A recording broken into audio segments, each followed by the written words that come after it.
después de horas. Hola, soy Ian Vázquez, soy vicepresidente de Estudios Internacionales en el Instituto Cato en Washington, D.C. El instituto es un centro de investigación sobre políticas públicas y yo me concentro en temas de desarrollo internacional y de derechos humanos y libertades alrededor del mundo. Ahí en el instituto desarrollamos estudios y propuestas de cómo mejorar las condiciones en países alrededor del mundo.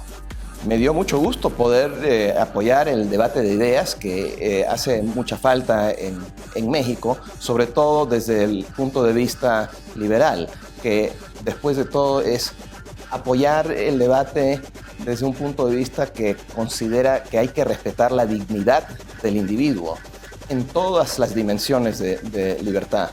Libertades económicas, libertades personales, y eso es, según todos los estudios, según lo que nos dice la historia, lo que hace que las sociedades sean exitosas, y cuando falta eso, pues no son exitosas. Y me parece que ese debate y esa defensa de esos principios y de las políticas que surgen de esos principios hace falta, y me parece muy buena idea de que se está lanzando un centro que se va a dedicar justamente a eso.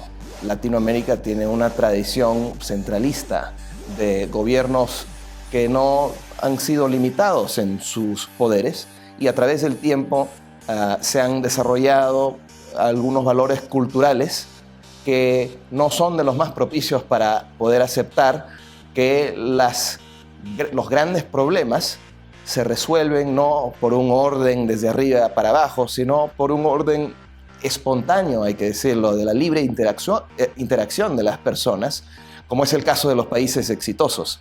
Y para dar eso se tiene que dar un cambio cultural, diría yo, pero no un cambio cultural profundo, porque la cultura latinoamericana ya tiene lo que necesita para ser exitoso y abrazar estas ideas. Después de todo, eso es lo que es el sector informal en toda Latinoamérica, que acá en México el 70% del sector laboral es informal, es decir, trabaja fuera del sistema legal, formal del país, que es otra manera de decir que a nivel popular los latinoamericanos ya están rechazando esa burocracia, esas reglas que vienen desde arriba y están participando en un mercado enorme, libre, no regulado oficialmente por el gobierno. Hay que hacer mucho para aprovechar de esas aptitudes de la gente, y en eso se queda muy atrás América Latina y se queda muy atrás México. El gobierno le corresponde atender al bien público y hacer algunas cosas que otros en el sector privado, en la sociedad civil, no podrían hacer por sí mismos y usar su monopolio de la fuerza en esas áreas limitadas. Como tiene un monopolio de la fuerza, hay que limitar ese poder.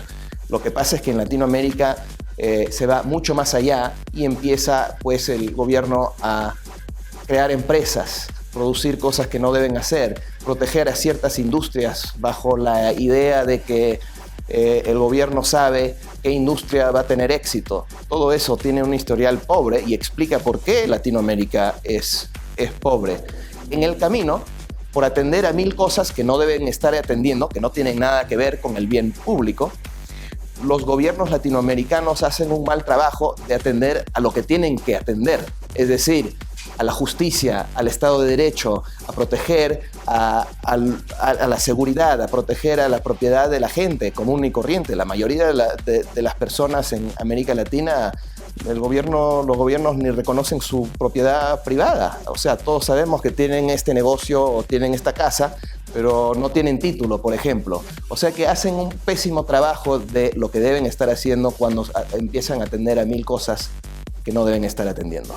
Hemos elaborado a través de los años un índice de libertad humana que toma en cuenta libertades económicas y libertades personales, cosas como Estado de Derecho, seguridad que tiene la gente, abusos de derechos humanos, la habilidad de organizarse en la sociedad civil y formar organizaciones de sociedad civil, tomar decisiones personales, matrimonios o relaciones homosexuales, todo tipo de libertades. que tomamos en cuenta en este índice de libertad humana y lo que nos dice la evidencia empírica alrededor del mundo es que a más libertad humana, más prósperos son los países y más progreso gozan. Y eso se ve muy claramente en la relación entre la libertad humana y la expectativa de vida, o el acceso a agua potable, o la mortalidad infantil. Todo eso está relacionado fuertemente con mayores niveles de libertad, de lo que hemos estado hablando. Lo que sí hemos visto a través del tiempo es que han habido grandes avances en términos de progreso humano en casi cualquier indicador de desarrollo humano a través del tiempo. O sea que en todas estas áreas, toda la humanidad ha estado avanzando en los últimos 200 años y especialmente en los últimos 30 años han estado avanzando enormemente los países en desarrollo. Nosotros tenemos un índice de libertad humana que se construye por encima de un índice de libertad económica que hemos estado copublicando con el Fraser Institute en Canadá por muchos años y que usa esa data e incluso otra data sobre todo tipo de libertades personales. Y ahí se ve claramente cómo los países más libres tienen más éxito en el sentido de progreso humano, de prosperidad, de todo tipo de indicadores que la mayoría de la gente pues valora, ¿no? Entonces, eso es evidencia empírica, no es ideológico, es apuntar a lo que nos está diciendo la evidencia no solamente de 1 o 2 países, sino de más de 160 países alrededor del mundo por décadas. La libertad es una palabra y un concepto que es mal entendido en muchas partes del mundo, sobre todo en América Latina. Todos tienen su propia definición de libertad. George Bush tenía su definición al lanzar una guerra. Saddam Hussein también tenía, Hugo Chávez tenía su definición de libertad. La definición que tenemos nosotros de libertad es muy simple, es la ausencia de la coerción restrictiva. Es decir, esa idea de que uno puede hacer lo que uno quiere en su vida siempre y cuando respeta los mismos derechos de los demás.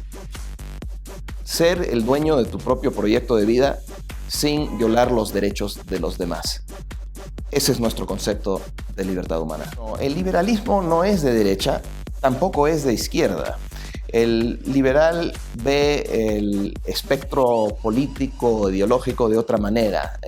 No ve a la derecha en la derecha, la izquierda en la izquierda. Ve a distintos grados de coerción y de poder político en la sociedad. Mientras haya menos, es más liberal. Mientras haya más poder en las manos de los políticos y el Estado, es menos liberal. Y en este lado están las llamadas izquierdas y derechas.